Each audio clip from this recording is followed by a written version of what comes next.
And may God have mercy on your souls, because this court will not. An emotional sentencing in Kanawha County Circuit Court for a couple found guilty of a number of charges, including human trafficking, civil rights, and child abuse. This after investigators say Jeannie Whitefeather and Donald Lance locked their children inside a closed-off area of a barn in Sissonville. The discovery made by sheriff deputies in October 2023. The couple addressing the court Wednesday.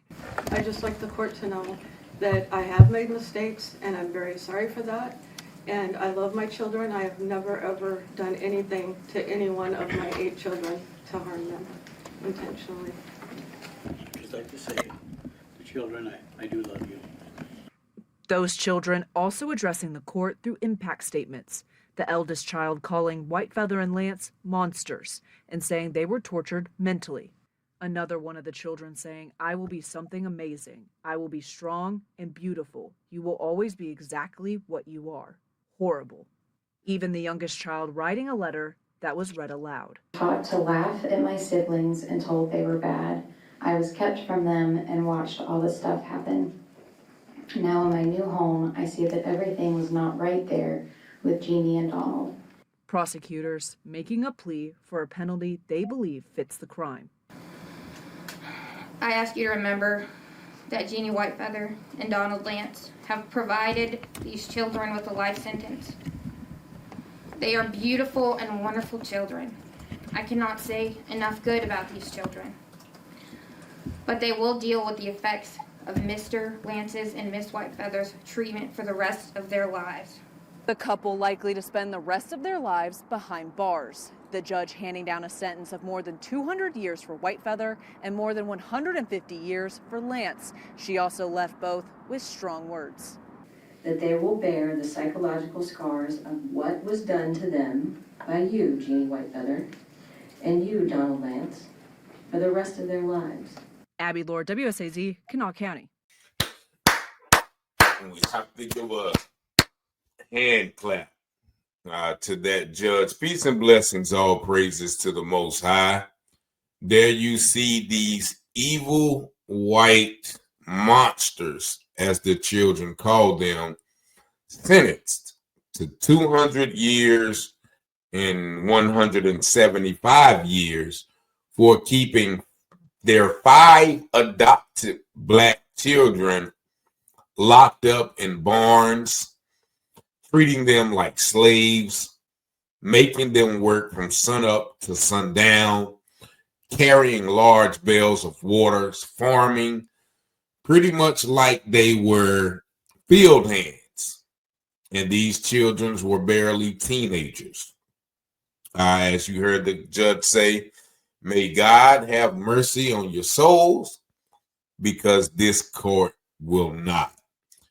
And Jeannie Whitefeather and Donald Lance, they're going to be in probably for a rude awakening when they get to prison, because anybody know who's been to prison, child abuse and doing things that children will put you on the bottom of the totem pole, pecking order of the Darwin chart, if you will, of the prison population. Now, I did the story.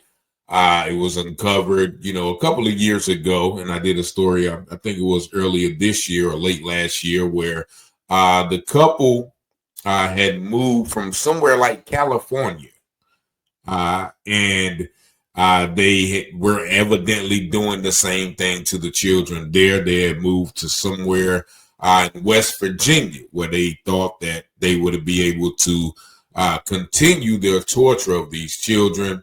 However, a neighbor noticed that them locking the children in the barn and then leaving and keeping them in there pretty much all day. That barn that you just saw, was full of metal. Had like a metal chair and had like an outhouse in there, and just they locked the children in there. The children were not allowed to come into the house, until the end of the working day. The neighbors mentioned how, they never saw the children play. They walked around barefoot in the yard while performing tasks. And as you heard the younger sibling they kept the younger one from the older ones, and they would say that these children were bad, and that's why they're locked in the barn. And of course, the younger child, according to a letter, believed that was okay because this person is feeding them and clothing them. However, a neighbor noticed it. Thank God for that Karen. This is one time when Karen did a good thing and called the police, and the police came and they heard the children in there, and they took the children out of the home, and then they waited for the family to get back. And when the family got back, as you can tell from Miss Whitefeather's statement, I would never do anything to harm them intentionally. They said that she felt that she did nothing wrong by treating these children like that. And you heard the husband's statement, a one-word statement. Just know that I love the children, looking like Bill Gates' little cousin, Chill Gates. But he's not going to have any chill within the prison system. But this, speaks to a major issue.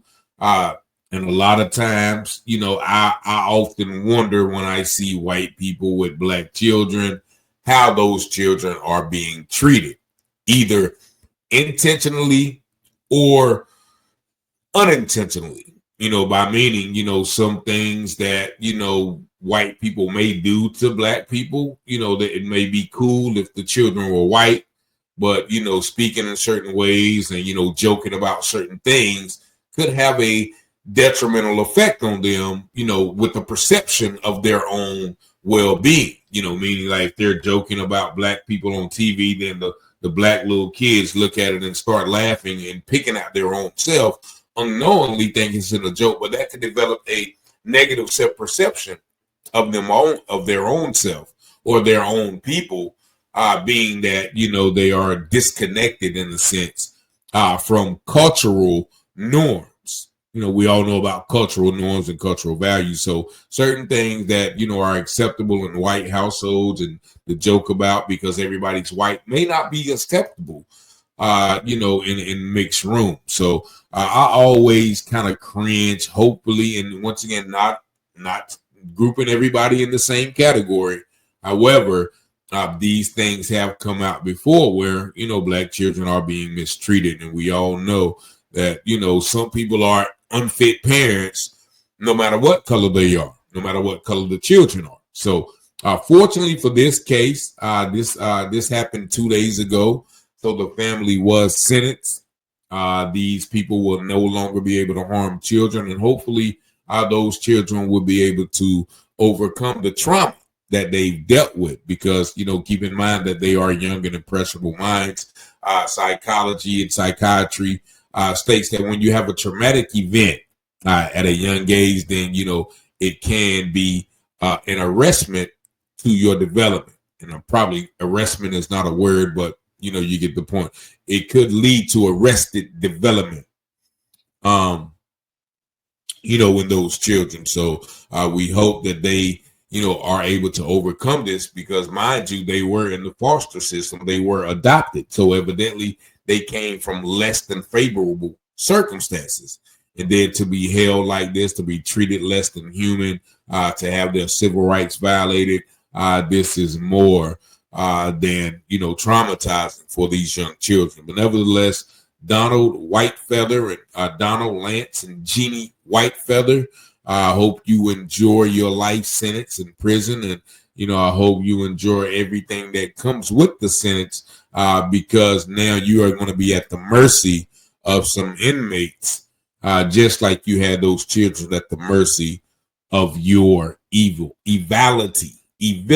That's not a word neither, but, I just made it up.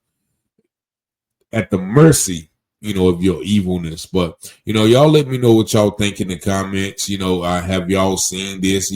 I see, kids in the public, and I just be like, I just hope they're being treated right. But we know, some things, even if people think it, like the lady said, I didn't do it intentionally. Yeah, maybe, what I'm saying? I don't buy that one, but some people may do things unintentionally that they feel is okay because they don't know any better. Or they do know any better, but they're just playing stupid. So 919-587-7782. Peace and blessings. Y'all let me know what y'all think about this in the comments.